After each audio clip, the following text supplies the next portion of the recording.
Ayan mga bay, sound check natin yung 30mm na throttle body at saka stock injector sa Sniper 150 stock canister. Hindi pa natin nakabit yung ano mga bay, yung power pipe. So ito yung munang stock pipe. Tapos siya. Ayan po.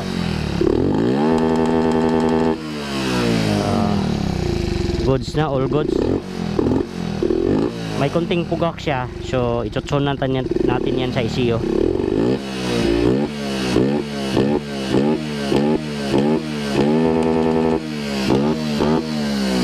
yan po ang kanyang tunog mga bay. Power.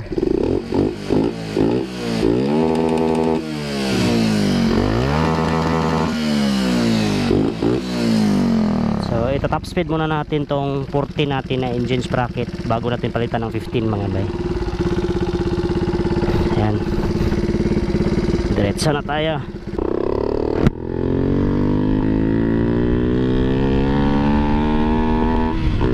Grabe dulo mga bay, power kay dulo.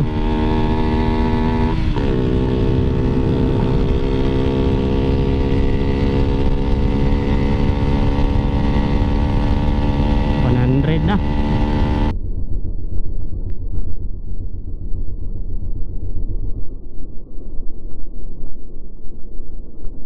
grabing puwersa mga mapipil ko na yung puwersa nito.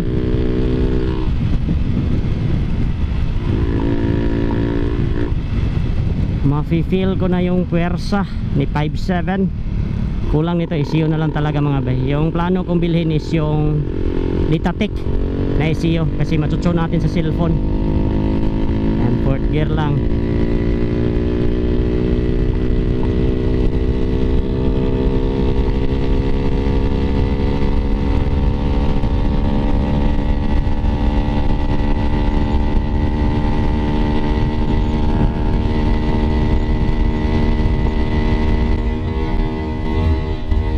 Ay pugak-pugak pa talaga siya mga bay.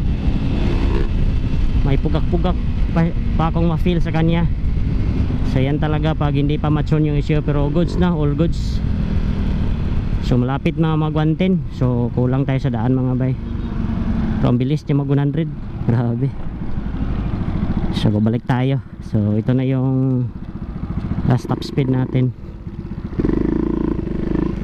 Ito na po.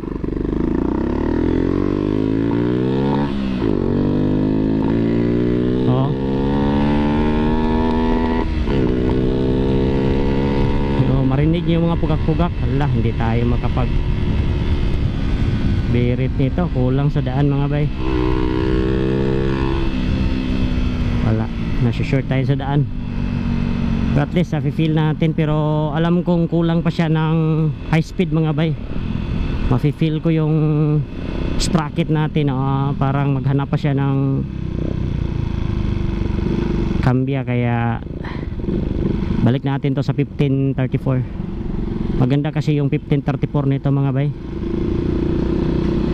Kumpara natin sa ating timbang, na tayo sa timbang natin is nasa 63, kaya match yung sprocket natin na 1534. Wala, mahirap magdulo tong 1434 mga bay. Yan talagang mapipil ko dati pa, kaya dito pa lang at least sinubukan ko yung top speed na malaman natin kung saan yung mas maganda na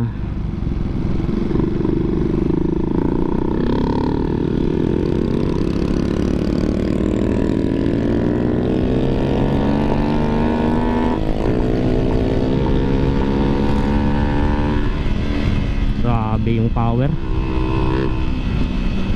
Grabe ang lakas mga bay. Mafe-feel ko na talaga yung 5CB na lakas. Stock head lang tayo at saka cans na 5.6.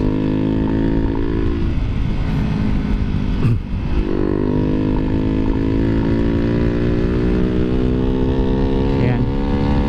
Oh.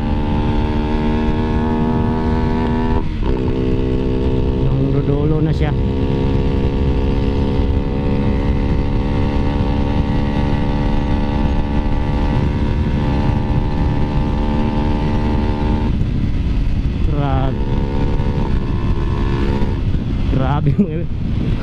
Parang mabitawan ko yung manubela.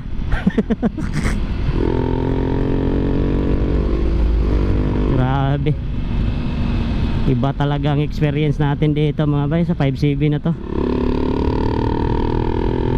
Lalo na't pag maganda yung gamit natin na cams. Yung cams natin tayo lang gumawa.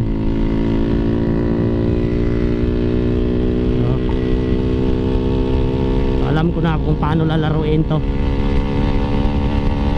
Oh. Grabe.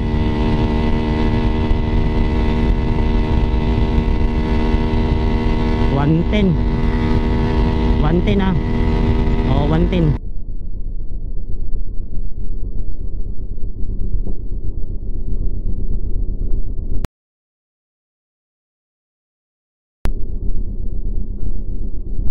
Oh, 110 yan. Maghanap pa ng kambyo.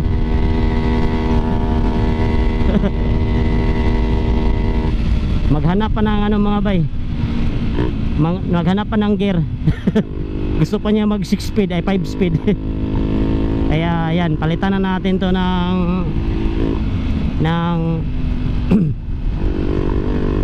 1534 at saka i-GPS din natin to mga bay. Pagkatapos natin sa 1434 i-GPS ko pa to bago natin palitan.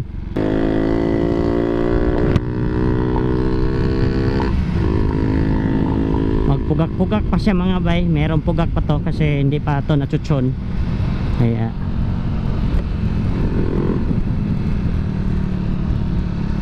so pag-ipunan natin to, bilihan natin to ng ECU. Yung programmable na ECU, may nakita ko Ditatek at saka pitch bike na programmable. Yun ang kapalit natin dito para machuchon natin to. At least all goods na, karating na tayo ng 100.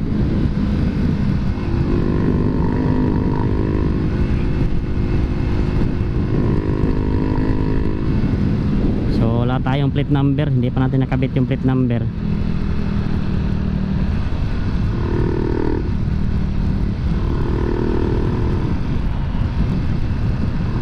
Kaya so yan, nasubok na natin to, 110. Ang bilis mag 110 pero gigil yung makina mga bay dahil po sa ating sprocket na low speed.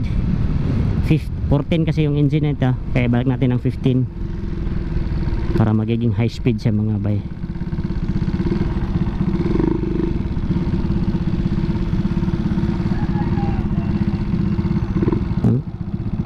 Yung minor ito magburo-buro.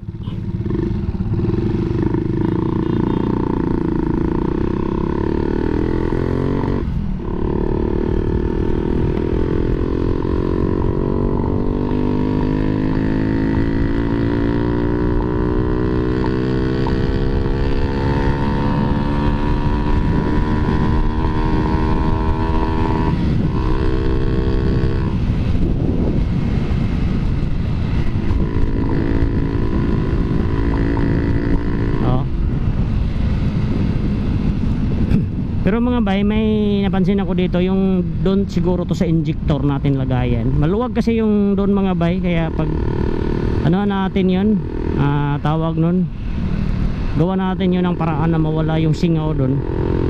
Kaya mawala-wala yung minor nito kasi doon sa singaw.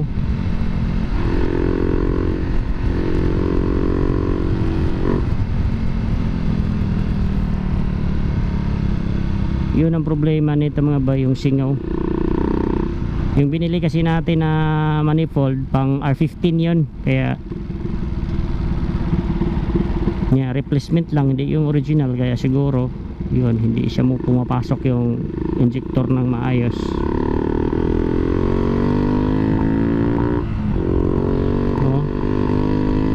May pugak-pugak pa mga bay.